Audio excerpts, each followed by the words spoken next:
Hello, everyone, and welcome to the Sleepwell Portfolio Monthly Meeting for April. And it was a rather exciting month, and we'll get through kind of what happened and what's going to happen and kind of where the macroeconomics are sitting and what we can expect for the rest of the year. Without further ado, let me share a screen.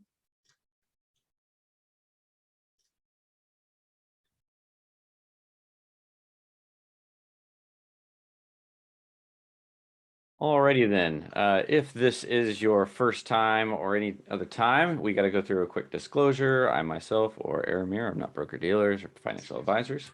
If you have any, if you're taking any risk or anything like that, check with the financial advisor. Past performance is not indicative of future results. All right, moving on from there.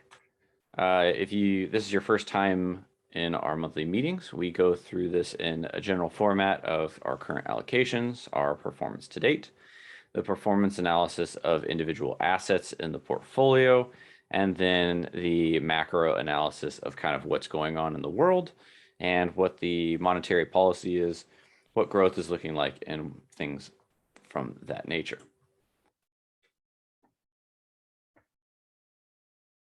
Ready. Digging into this a little bit further here, we have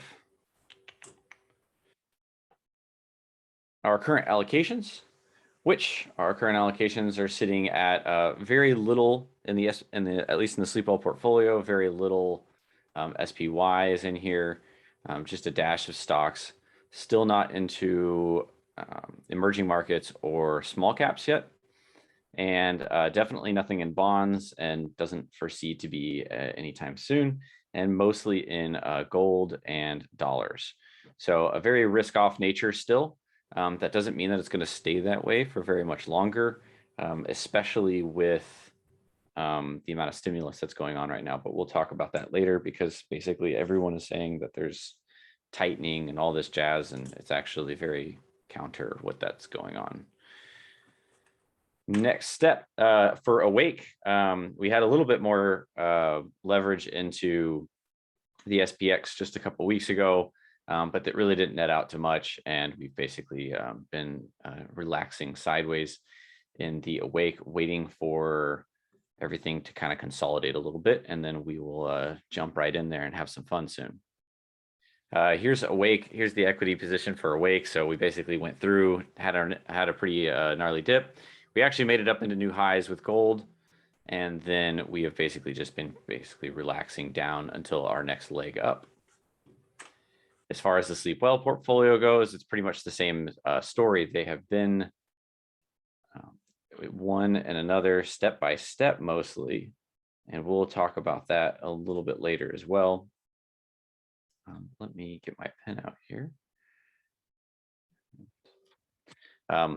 So you can basically, I snagged this today. So right here, we are still the leader in the other portfolios. Predominantly, it'll pretty much always remain that way.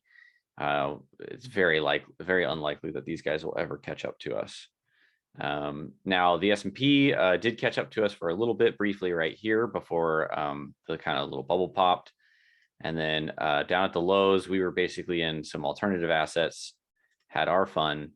And then now we've basically softened back out as the S&P has came up and is now consolidating and pulling back. But like I said, most likely if everything kind of plays out the way that it typically does, I mean, we'll see.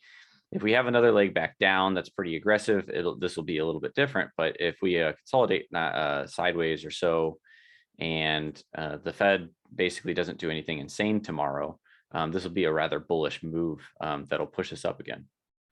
So we'll see how that goes. Alrighty then.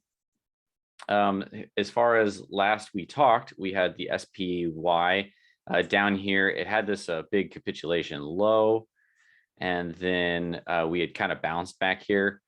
We had been talking about pretty much since about back here that we were looking at things were getting a little bit rough on the horizon.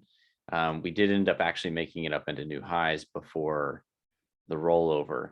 And then from there, we had a very nice So this is what last time we met was pretty much right here, right here. And from there, we pushed back down into these lows, had a little double right here. And this is something that, just on a technical basis, we can talk about just a little bit here. As we're pushing into these lows right here, you can see that our ease of movement is actually drifting higher with every leg, right? So our ease of movement is kind of pushing up to the upside.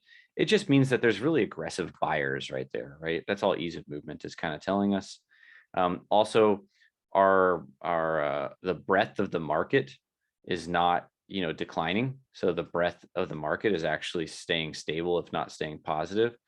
And then once we started to push positive right here, you can tell that that's a pretty good bottom. I mean, especially when this channel broke right here, that's a good spot, right, to just rally and make up. Now that's pretty aggressive, I must admit. Something that was a little bit more reasonable was kind of what was my expectations, but it was a little fun. So we ended up, so what I did here is I put 2 channels on here just to kind of give us a view of what's the typical extension once you break a channel. So typically, if you can run across the channel, and then if you break that channel, you typically double it to the other side before you have some sort of consolidation. And so that's where we're at right now, is we had a consolidate, or we're consolidating right now. Now, just to kind of go through this, if the Fed does something really stupid tomorrow, which if you're not aware of this is the Fed minutes are actually being released. It's not actually that they're doing anything tomorrow. It's actually just the details of their last meeting. But the most important thing that we're going to be looking out for, and what I'm going to be putting into our models, is what is the tightening process going to look like? How much assets are they going to sell, and how aggressively are they going to sell them? And the reason that we pay attention to that is when the Federal Reserve goes onto the selling side of things, they can increase volatility in asset markets pretty quickly. And it's pretty fast that they do it too. So if they are very aggressive on their selling pace, and they're very aggressive on their tightening pace, it'll be a positive thing in regards to the long-term outlook of the US economy. But short-term, it will cause some challenges. So anyway, so that's where we're at right now. And we'll see, if they come out and they say that they're going to be fairly aggressive, and they're going to be, aggressively selling securities to tighten to unload their book. It definitely would not surprise me to push back down into these lows again, before consolidating down here, and then even maybe having another leg down if they are really aggressive.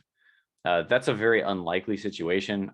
So far, we've been noticing that the Fed has been significantly more accommodative.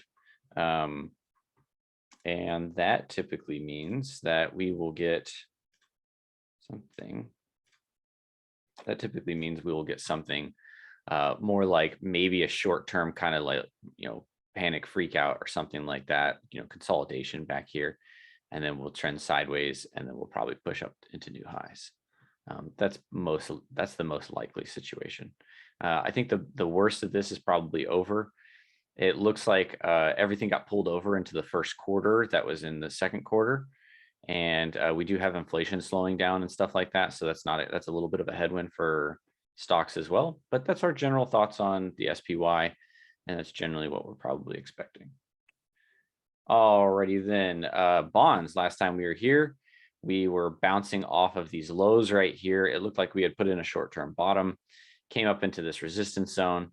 If the pattern holds true, we would push back down and go from there. If this pattern continues, which it did. So we pushed back down, consolidating, and now we're sideways. This is a very, very tight channel to the downside. So as we see here, very, very tight channel. We'll see if this holds up. This is such a tight channel that it doesn't normally last this long, but this is this box down here that I drew back here that you can't even see where it comes from, is a very, very, very, very long-term support, way back there in time. So getting down into this range is a very, very solid, strong support line. Yet again, it all depends on how fast and how aggressive the Fed is going to sell off their securities. They hold a lot of mortgage-backed securities. Roughly speaking, half of all mortgage-backed securities in existence are owned by the Federal Reserve. So, you know, if let's say everyone here is a homeowner and that's a subscriber to the Sleep Well portfolio, at least 1 out of 2 of you guys, your mortgage is actually owned by the Federal Reserve.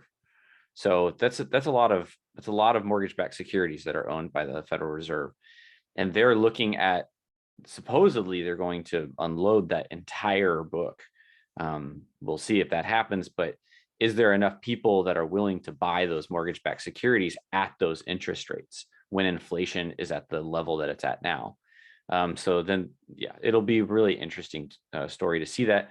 But in essence, if that's true, if it's true and they do actually successfully unload this, it will spike these long-term interest rates significantly higher, because the amount of money that they'll be willing to take for them is going to be really, yeah, poor. Anyways, we will move forward.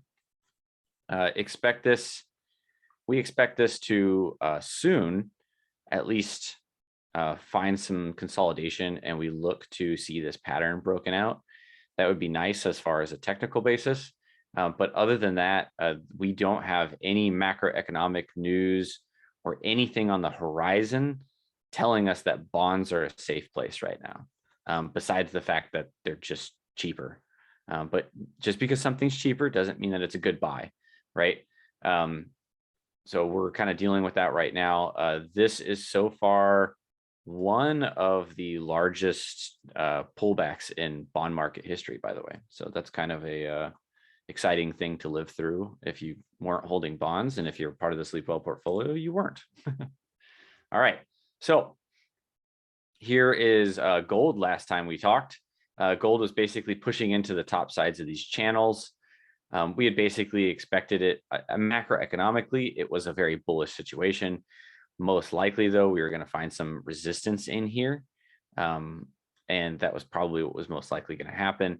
And we can break this channel, but it was most likely not going to do that on its first try. Now, who would have known? We ended up having a war break out in Europe, which kind of popped the gold over what it was supposed to naturally be doing. So anyways, it got pushed up really aggressively and then basically came back down back into the range that we basically anticipated, which was chopping sideways and trying to break this channel to the top side. Macroeconomically, it does have positive value to go up, especially with what's going on in the Federal Reserve. We'll talk about that in just a second, as far as how they're kind of spurring inflation higher instead of doing the opposite right now. All right, here is EUP. So this is the US dollar. We are up into this upper end resistance zone right in the middle of a channel. Basically, you can see that right here. We're kind of right in the middle here. This could very much push into these upper highs and then, you know, keep going on this long-term channel that was looking really nice. We basically got a push up, and then now we're just up the upper end of this channel. Something more like this to drop down or something like that would be relatively reasonable, especially with what's going on inside the Federal Reserve. Maybe tomorrow we'll see what's going on, but definitely a chop sideways and a pull back into this lower end is definitely something reasonable, especially with this long-term support being here as well too. So we do hold dollars in the Sleep Well portfolio, but not the Awake. The Awake is picking up the fact that this is got a little bit of headwinds to it, and it's just a little bit faster than the Sleep Well portfolio. All right. Small caps. Last time we were here, double bottom right here, very, very pretty with rising McClellan oscillator, very, very bullish signs, all positive things. Basically, that double bottom turned into a rally, although not as strong as the S&P. So we originally were showing more support back here while the S&P was pushing down. And then now the small caps have basically returned to their weakened state versus large caps. This is predominantly a factor of interest rates. Historically, small caps do not like higher or rising interest rates because they're mostly, debt fueled. Also, they're a little bit more of a riskier asset versus the blue chips. So on a portfolio basis, when you've got institutions that are managing very, very large amounts of capital, in general, they will reduce the allocation to small caps as interest rates rise higher. Alrighty then. And then EEM. So EEM had a very, very exciting month. We've been bearish on EEM for a very, very, very long time. And we had a nice volatility spike coming into this. We were basically talking about how the dollar was going to get ridiculously strong, and it did. So the strength of the US dollar pushed this thing down into a wicked, wicked capitulation. I mean, this was just like a sell-off of like epic proportions, right? You can tell ease of movement was just like bottomed out, right? Just as low as it could basically get. And then basically on the announcement that the Fed was going to keep interest rates down to a quarter basis point, like what a piddly move they could have ever probably done. Anyways, so they're super behind the curve now, which is very inflationary for the US dollar. And so you're starting to see this move in emerging markets. If the Fed consistently stays behind the curve, it'll actually push us into emerging markets earlier than I expected. I wasn't thinking that emerging markets, we were going to get a buy signal in until, maybe November, December of this time period. But with the Fed doing what they're doing, we actually might get a macroeconomic reason to jump into emerging markets, which will be exciting. All right.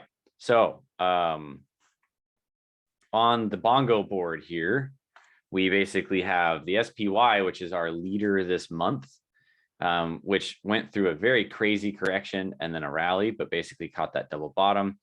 The dollar has been slightly up. Bonds have been getting absolutely murdered. We had a nice little rally in small caps, very tiny rally in emerging markets with their crazy crash that they had. And then we've actually had a small pullback in gold, even with the war breaking out, right? So that's a big deal right there. Macroeconomically, gold is still very in favor, but right now it's having a struggle, and that's because gold does not like the S&P going straight up because it's a competitor for capital. All right, that's historical averages. I didn't really get any questions about this, but well, here, let me go through this really quick. So typically we like to look back in history, like what kind of time periods are very similar to what we have right now. So we got basically no bond exposure in this correction, and it was definitely a correction of some sort. But when we don't get a bond exposure, we can get something very similar to like what we had back here, which is basically you get this pretty nasty correction in general, and we basically get dollars, and in this time we got a little bit of gold, but dollar and gold, and then you get this very, very crazy rally that happens afterwards. And you can see that we typically underperform that rally because we don't jump back into stocks as fast. Eventually we do, but then inevitably like a larger correction comes in behind it because of growth slowing or something like that. Are we there yet? Meh. Are we getting close? We'll see. Anyways, another similar time period to this situation was like back in 2008, right here, 2007, 2008, where we basically went, in inverse to stocks. And then we had this nice rally basically, and then we came up. We'll see how this all plays out. Stocks then pushed down to another low, and we kind of got a little bit sideways chopped while they eventually went into a crash mode. and then we marched up from there. So similar backdrops, a little bit difficult to kind of see how things are going to play out just because of the amount of stimulus coming in from the Federal Reserve. And with that, let's actually talk about that. So interest rates have been climbing, and you can see this across the board. Every country, interest rates going up, even Japan, which basically has been, nothing. Interest rates going up, United States, interest rates going up, right? All interest rates are going up around the world because inflation is getting higher and higher and higher.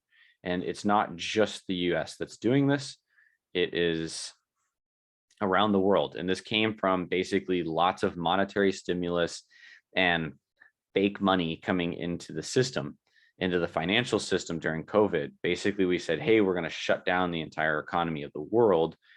We're going to print money and hand it to everyone. A nice thought of this, right? And let's just like go through this little mental experiment is, let's say that we're playing Monopoly, okay? And everyone's sitting there playing Monopoly, and the banker, right, hands everyone, $1,000 in Monopoly money, right?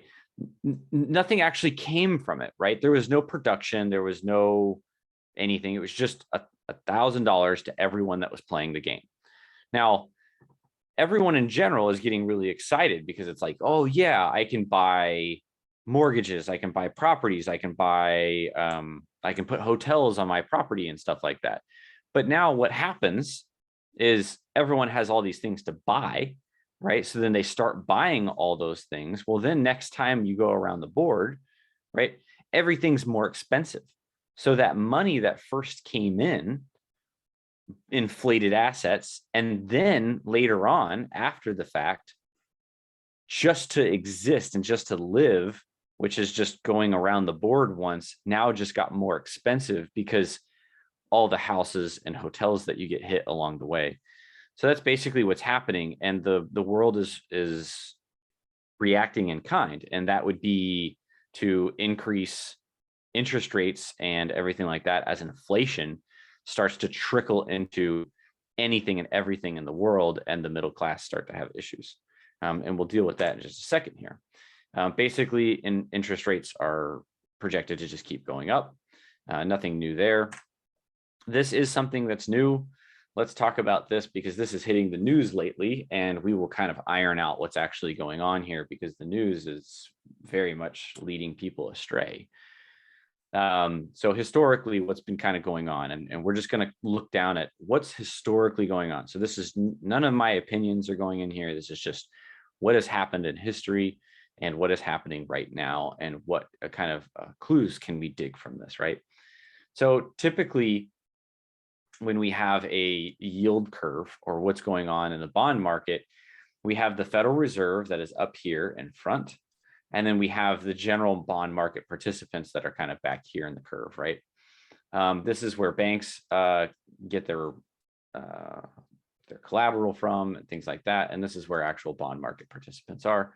Sometimes the Federal Reserve will dip into this area, such as like buying mortgage-backed securities, which will suppress the back end of the yield curve. But right now they're not doing any of that, so that's not there. So this is basically raw. Now, what happened over from last month that we met, which is basically what this curve is, to this month?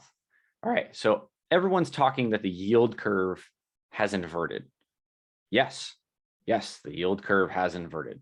That basically means that the 2-year, right, and the 10-year are inverted. This one actually doesn't show it because by the end of the day, it actually kind of flipped just a little bit, but they are inverted right now. And you can actually see inverted, inverted, inverted.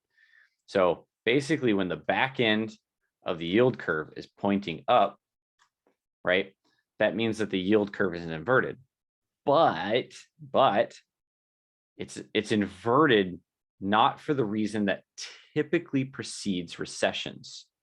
Okay, let me erase what I have here and we'll dig into it more. And I'm going on like a little bit of a side tangent here because, depending on what happens in the portfolio and things like that, there's a reason that we're being okay, starting to get into stocks again and things like that. All right. So what happens is this is the Federal Reserve portion up here, just like we've said before. This is where most US securities and the target risk-free interest rate is targeted. So they're right here. Now, when they raise the target interest rate from 0.25 garbage, that what they have now, to, let's say it's at 1%, right? All it will do is lift this portion up higher, right? Now, if they actively sell monetary, or if they actively sell mortgage-backed securities, that will lift back here because they own a lot of those. Like I said, 50% of mortgage-backed securities, right? So right now, this is where they're not, right? But if they end up selling mortgage-backed securities, they will pump up the back end of the yield curve while simultaneously lifting the front end of the yield curve. Basically, what they might be able to do is they might be able to accomplish an uninversion of it. Now, it doesn't mean that that does anything, right? Like, I mean, whatever. Why does anyone care about the yield inversion or whatever? Anyways, in general, historically, inversions happen. Let me find my marker. Where is it? There we go.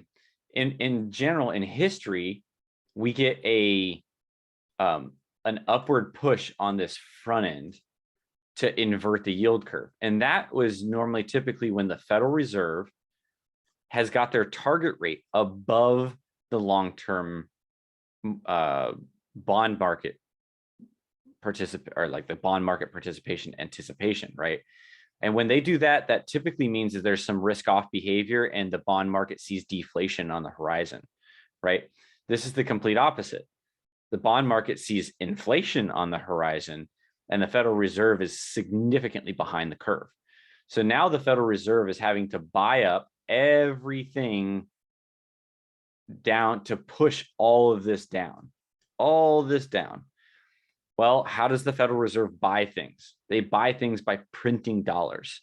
So what they're doing is they're printing dollars into existence, pushing it into the financial system to prepare for a liquidity issue that might come in the horizon once they do raise interest rates. But right now, they're pumping a bunch of phony money right into the financial system. Not to be confused with, will that affect CPI? No, because it's just staying inside the financial system, right? So it makes assets. It makes it actually allows for it's like a deleveraging effect. In fact, it's helpful to invest more. We normally don't see this type of difference between the 3-year and the 1-year, but only in like severe economic recessions, and I'll show you that in just a second. So what I typically look at is you look at the 3-month and the 10-year, right? And this is actually a really nice site that does it here, currentmarketvaluation.com. I always try to use sources that are not in like a Bloomberg terminal or something like that, just so that everyone can look at it anytime that they feel like, or you can always just pay attention on a monthly basis with me. Now, an inversion down here is in red, right? And when the 3-month, which is typically where the Federal Reserve is, it's in that front month, right? It's in those front bonds. When those guys get above the 10-year, that means the Fed is actively tightening monetary, the monetary system. And that's actually a deleveraging effect, not an inflationary effect, right? It's deleveraging, which creates a higher, it de-risks the portfolio. Like it makes it to where, let me try to explain this in a better way, actually. So when banks are, when cash is being pulled out of the banking system, right? When the Federal Reserve is tightening and over tightening, they are pulling cash out of the financial system. And what happens when you pull cash out of the financial system is you change reserve requirements or the reserve ratio in banks, and therefore they don't want to loan out as much, right? And then you get this deflationary anticipation from the bond market, and then you get a risk-off behavior typically. So that's why they typically precede recessions. They don't always. You can invert, right? And then many years down the road actually have a recession. But every time that this inverts, right? So here was an inversion back in the late 60s before they uninverted and then came back down and then went into a recession. And that's just because it's Federal Reserve led monetary tightening, right? Now, in 2008, they were tightening into an economic slowdown after they had inverted and over tightened, right? So then you ended up getting a 2008 credit crisis, right? Are we going through that right now? Like, if you were to just ignore COVID right now and say that that wasn't actually a recession, which I know is kind of wild, but in essence, we are going through most likely a recession right now on the surface, right? This is typically when the recessions happen, is after the uninversion and we're rising back through. And by all standards, we are having slowing growth, right? And we're having slowing growth, economically compared to where we were pre-COVID. The only difference is that with all of the spending, with all of the printing, with all of the stimulus that there has been in the monetary system, is we are going through a recession that has not been seen in a very long time with the US dollar standard. We're going through what's called an inflationary recession. And an inflationary recession is very different than the deflationary recessions that we saw in 2008 or .com. Those are where assets fall. But what we're engineering right now, what the Federal Reserve is engineering right now, is where assets can fall in value.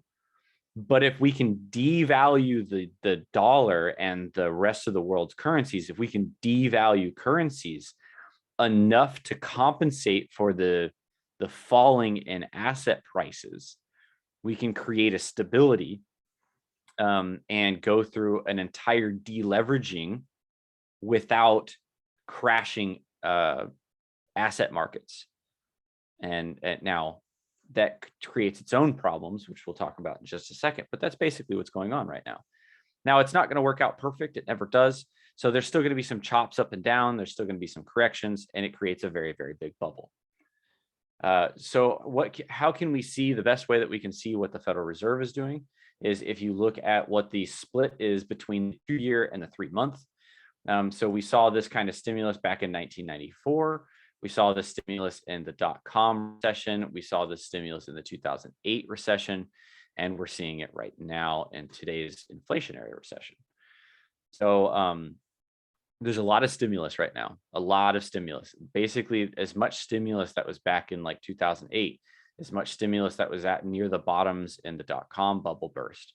We have a lot of stimulus coming in right now. So now what this creates, this high inflation, propping up of assets while we're going through a recession, what it creates is it creates a very high, what's called misery index, right? And a misery index is where the inflation and the interest rates whittle down the general population's purchasing power, right? So the general population's purchasing power is actually being whittled away. And we can see that. So right before COVID, actually, we were doing really, really fantastic. The middle class America was doing fantastic. Everyone was being able to buy a lot. You had a lot of purchasing power. You had a lot of growth. You had interest rates very cheap. It was a fantastic time in history. Really, really great time historically. Very similar to like pre.com time periods, right? Before we had it creep up. And then COVID happened. And basically we spiked up inflation and we spiked up interest rates. And basically we were at 11.67, which is very near some of the highs that we've had in history. Now I'm kind of like glossing over the fact that 1975 and 1980, those are some very high inflations and some very high interest rate time periods. Hopefully we don't get up there or anything like that. But basically, this is that underlying recession that we're dealing with. But it's a two-part, it's a split recession, right? The working class feels the recession because of the loss in purchasing power, and basically the asset owners and typically business and asset owners are actually feeling the inflationary effects that are keeping up assets, and so they're not necessarily feeling the issue. So that's why it's so important in these time periods to make sure that you can take out enough risk or take out some debt to keep up with the decrease in purchasing power, but we need to do it in a way that is not too risky, where it actually can create some excess losses. And that's why, leveraging up the sleep well or leveraging up the awake and things like that can significantly keep up with all these types of things. Anyways, moving on to a little bit more of just the regular data dump. Our inflation came in at 7.9. We can see we are barely slowing down. This is because, yet again, the Federal Reserve is doing what it did. It barely raised interest rates. It's creating a lot of inflation worldwide. You can see where we are historically. We are at some of the highest levels since we've seen since 1974. We have surpassed 08. We have surpassed the 1994 level. We are now in this range. And then back before this was the gold standard. So I kind of don't pay attention to that too much because it's a totally different monetary system than what we have in the 70s, which is basically right here. So coming up to this level, in order to kind of slow down inflation at that level, the Federal Reserve had to purposely invert the yield curve.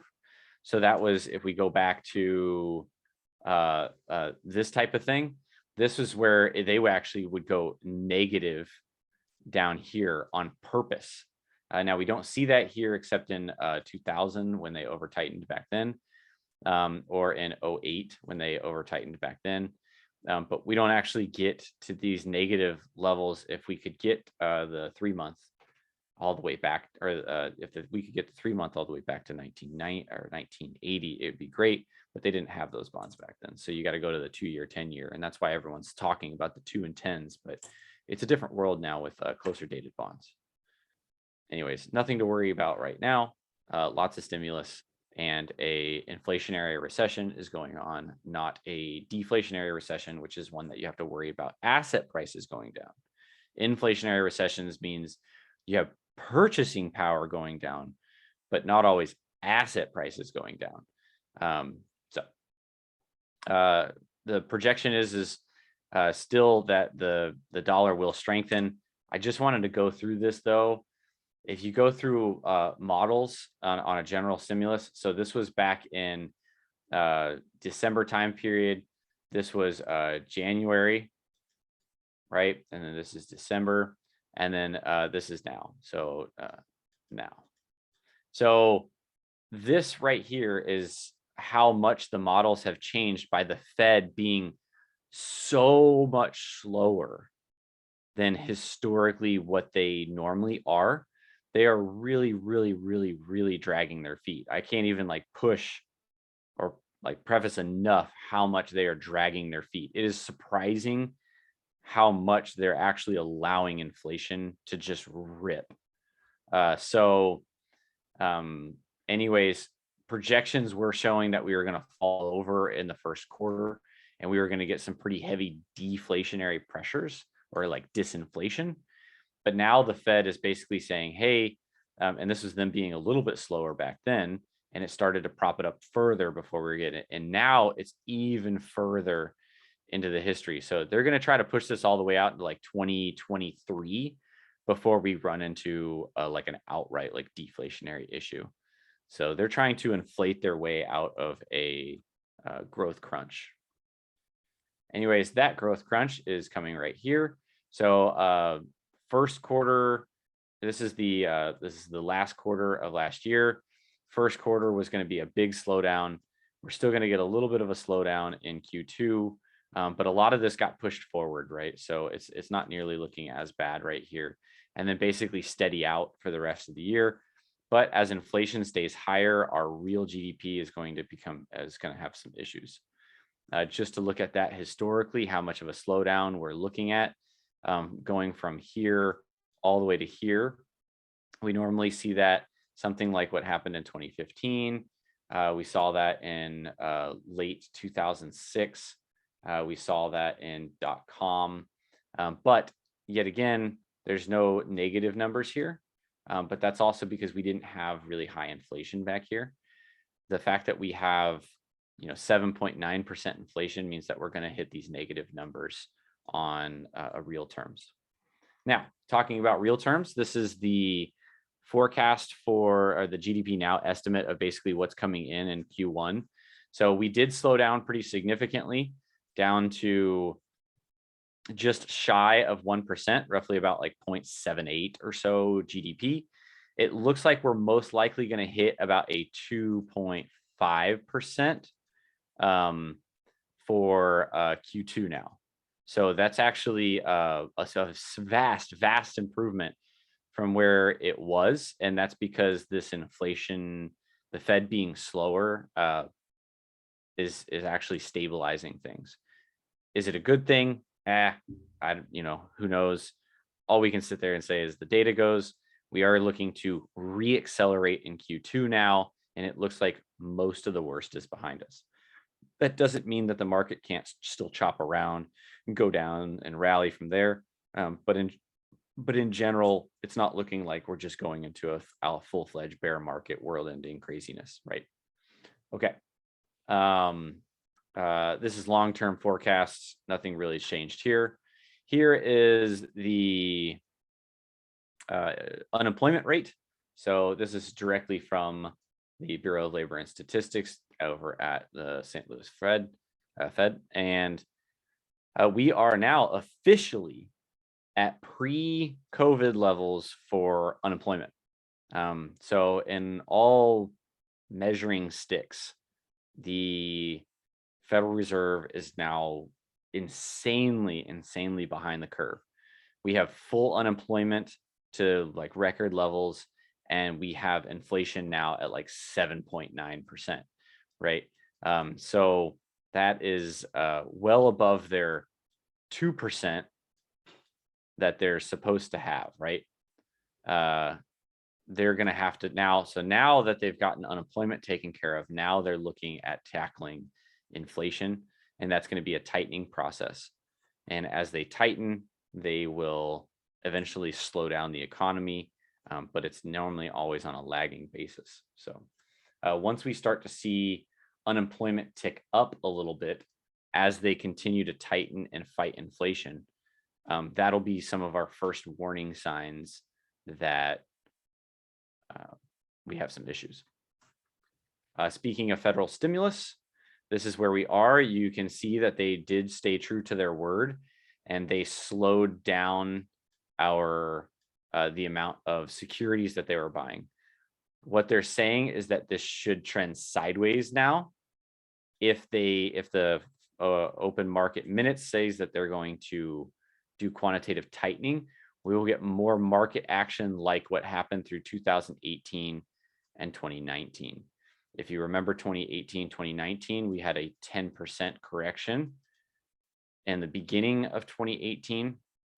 And then in the last end of 2018, we had a 20% correction / bear market.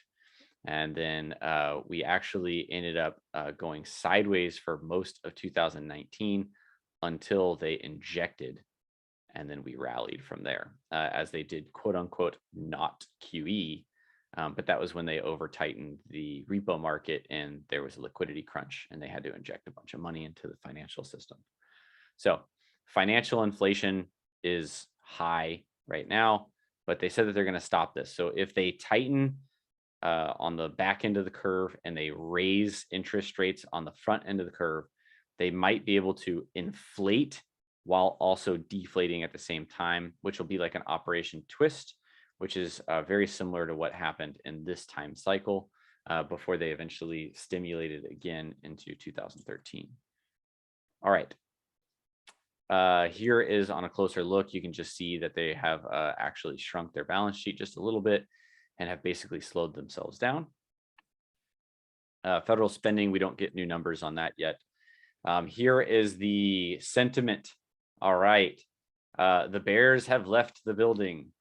So we were all the way at a 50% level, very, very high. Last time we talked, we were actually down somewhere around here.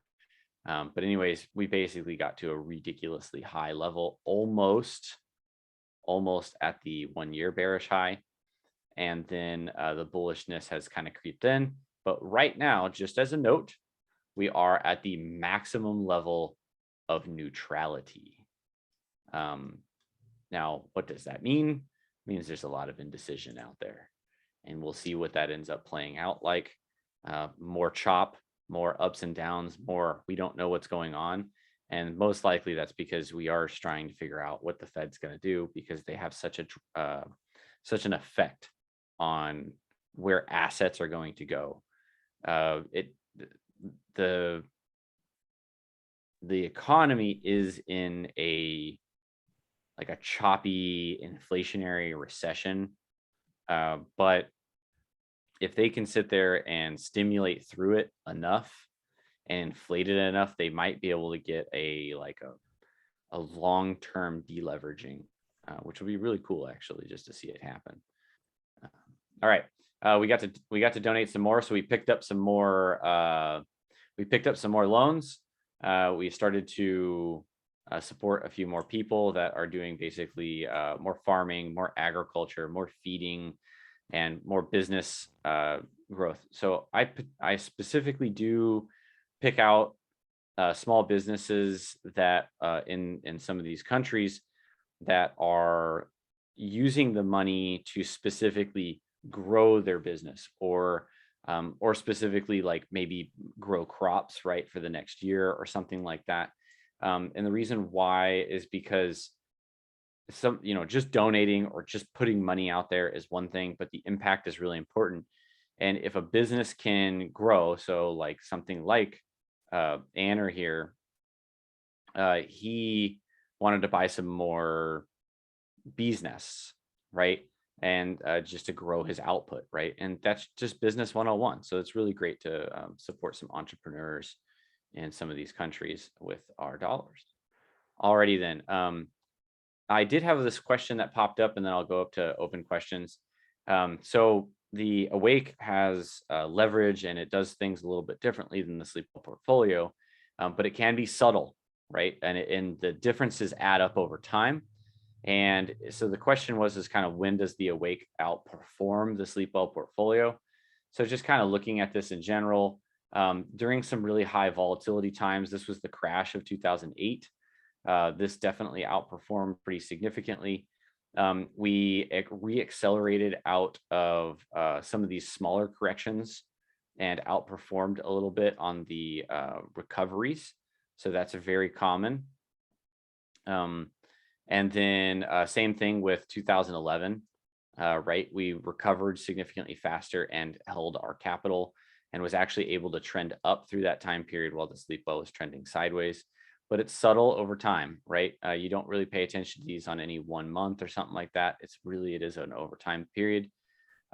Although, just to kind of have this put back in here, is back in 2013 type period, late 2013, the Awake actually struggled, and the Sleep Well was actually able to gain over that time period. So it actually can flip, because they do use different, slightly different calculations. Now, over time, the Awake does outperform.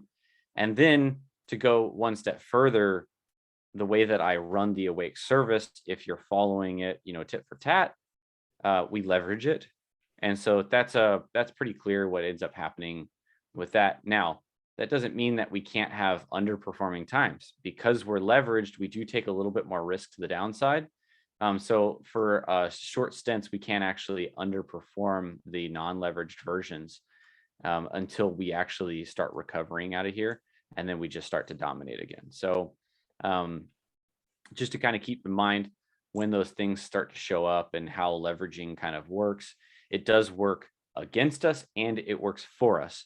The whole point is that long term, the leveraging will end up being a better deal. This was noted by someone, I believe it was more of a private message to me, but this person was really, really excited that I had announced that I was deleveraging the Sleep Well portfolio in my personal accounts when we hit new highs when gold spiked. And then subsequently the next week, the Sleep Well portfolio drew down as gold actually pulled back and then called us to re-leverage back up. And so anyone that was following that note, such as this person that reached out to me that was really thankful, is actually significantly above new highs and they're enjoying those. So that's kind of the questions that I had from there. Other than that, I am open for business if anyone needs to ask anything. Hey Wayne, I Currently, made it. hey Tom, how's it going, man? We hardly ever get you in here. This is a treat. Oh, well, I intended to, but Gabby's doctor needed some labs and they closed at 4, so we had to go over there, but it was really busy. So sorry it took longer than I was expecting. Hey, welcome, man. Yeah. Yeah, I just caught the last oh, I don't know, you were talking about the money you're using to helping those small businesses in other countries. That's really great. Yeah. I got recommended the Kiva program, and I just think it's really neat. So I used to just donate outright. That's something that was always important for the Sleep Well portfolio service and the Awake is to donate a portion of the proceeds to just help out other people. And the Kiva system is really neat because it's a loan-based system where it's an entrepreneur that's looking to take out a loan to grow their business.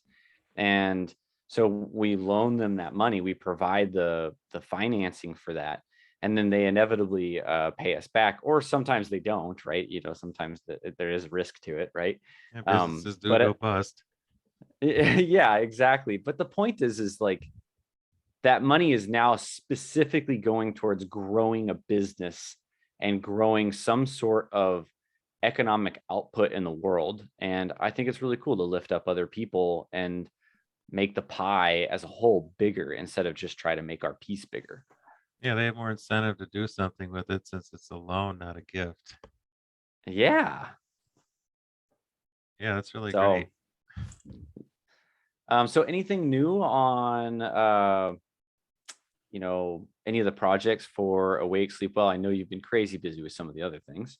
Yeah, But I if had you to can do just some update stuff with us. the box car. I mean, that's tomorrow's the last day with that. That's free for the charter. So Sweet. it's in pretty good shape though. So it's I've had 7 trades and all winners. So I think on a 15,000 playing capital, it's up well over 2,000. So hopefully people have made enough money to justify a subscription, but we'll see. It's an awesome pairing with a portfolio. Like, it's how I run my money is I have passive portfolios and then with a large amount of my capital, but then I have alpha generators, right? And my alpha generators are my option strategies. And eventually I will release simplified versions of those to the public. But for now I'm not. And so something like the boxcar or whatever, option strategy in A14, general Steve's butterflies, anything that can generate some oversized returns. that fits your personality, that's a Yeah, really important absolutely. thing. The boxcar adjusts intraday, correct? Yeah, it's definitely not for the lazy trader. Okay. A lot of times I put one on Thursday and then I think it was right after I put it on, the market dropped like 30 points and I Mm, rolled my debit spreads down like 3 times in one day. So yeah, so it's active intraday because you're close to expiration. You're within 14 DTE, right? a week.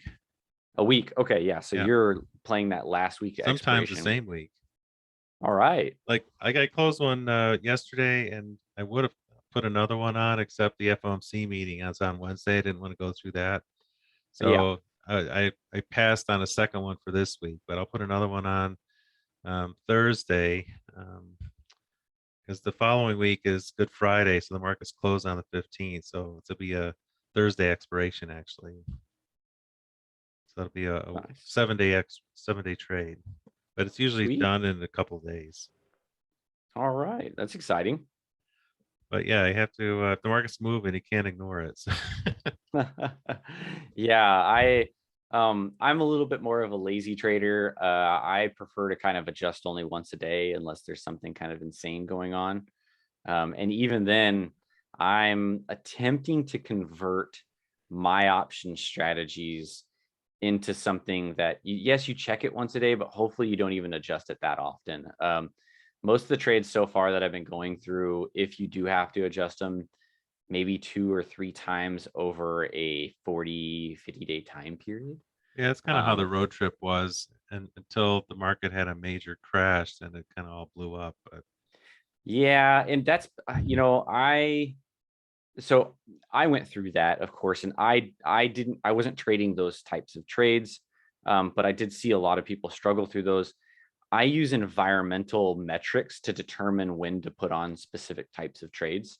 And so that's what I'm working at converting for the public is, hey, how do I get those environmental metrics that are my own, that are proprietary, but yet get it to where, hey, look, this is a good time to put on this type of strategy. And then, here, this is how we run it, right? That way it keeps you out of those situations, such as those 2018s when it's just a bad environment to put on certain trades because there's a lot of edges against you. So anyways, so that's what I'm working on. I'll be really excited to put it out. I am looking at like the June, July time period. So we'll oh, see. very cool. Yeah. And the boxcar is awesome. I mean, I see a chart of that and that's fantastic. So congratulations and keep up the good work. Yeah, 7 for 7. I know Dan Harvey's record with SPX is about 82% wins, so Yeah. it's pretty high. I'm even thinking of if the charts are showing a bearish kind of direction on, say, longer term, like say a 4-hour chart or even an hourly, maybe just start with the debit spread, and then once the market stabilizes, then put the credit spread on. Oh, yeah. Yeah. I see what you're saying. So you're trying to intraday Just or, kind of time the entries for mhm. each direction. Part of the trade's bullish, part of the trade's bearish. Yeah, so sometimes I use unbalanced butterflies. So I'm Hmm. I'm not a big fan of broken wing butterflies. I'm a fan of unbalanced butterflies. And how you execute unbalanced butterflies is you've got a vertical and you've got a flat butterfly, right?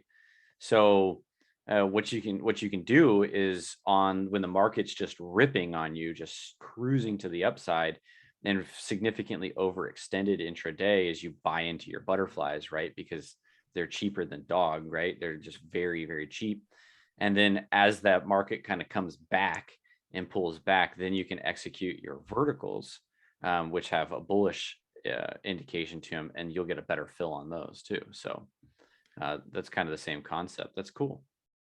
Yeah, and other things you can do, if you're decent with direction, you can put a vertical spread on in that direction, and then if the market moves 1 or 2 strikes, you can sell at the other side against it and create essentially a risk-free butterfly. Just take some of your unrealized gains and convert it into a riskless position. Yeah, you just got to make sure you get that first The first one has to work. trade right. Yeah, exactly. So yeah, that is the risk. And you had been saying that you've been using your ease of movement, which I actually have that I love that um thing. That is just on great. the charts.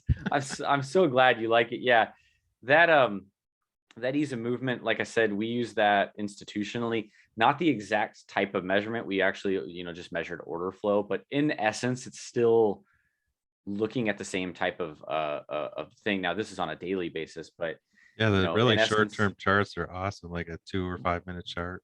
isn't it right? So you can see that the predominant pressure of people is that they're hitting those bids or they're hitting those asks aggressively, and it's pushing those prices up, and the sellers, or maybe counterintuitively, are weakened. So when you get a really nice positive ease of movement, it's those sellers that are typically pushing the market down are really weak, right?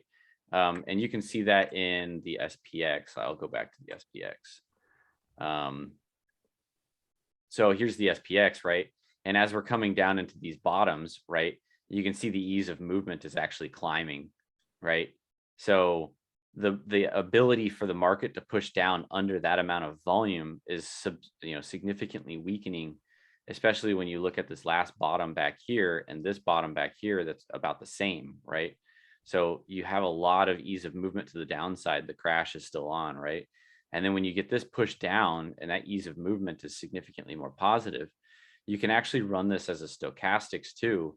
So you can run this under like a halftime, like a 7 over here. And you can see that the 7 will pop up positive for this longer term and it'll be over on top of it. And then vice versa, when things are slowing down, like right here, you'll see the 7 actually cross over the longer term, showing you that the slowdown is about to happen. Nice. So it's a cool deal. It's something that we used institutionally, like I said, with order flow. So All right. Well, yeah. Other than that, if there's not any questions or anything like that, we are at the end, and hopefully everything kind of calms down in the world as far as war goes, and we can just get on to making money and growing. Yeah, my son is in Germany, and he said that they're expecting a 20 to 50% increase in grocery prices in the next week. That is one reason why the models are picking up positive dollar, and it's a really unfortunate thing because one thing is a positive dollar, like that's fine, but a significantly weakening euro because the European Union is spending a lot of money because of a war or because of preparing for war is rather sad. So like gold denominated in euros is really going up really fast, and that's just because it's war. That's what happens, right? So Yeah, the euro's been selling off the last 4 or 5 trading days. yeah, it's an unfortunate thing. I'm hoping that it does kind of cool off. I'm hoping that Putin cools off. I'm hoping that everything just kind of goes back. But we'll see. It's definitely a currency war right now, and the dollar is definitely the strongest of them. But it creates its own problems when the dollar becomes too strong too, though. So Yep. all All right, right. Wayne. Well, it was awesome and it was lovely, and it was really great talking to all of you guys, and I look forward to a whole nother month of some solid gains. Talk to you guys later. Absolutely. Yep. See ya.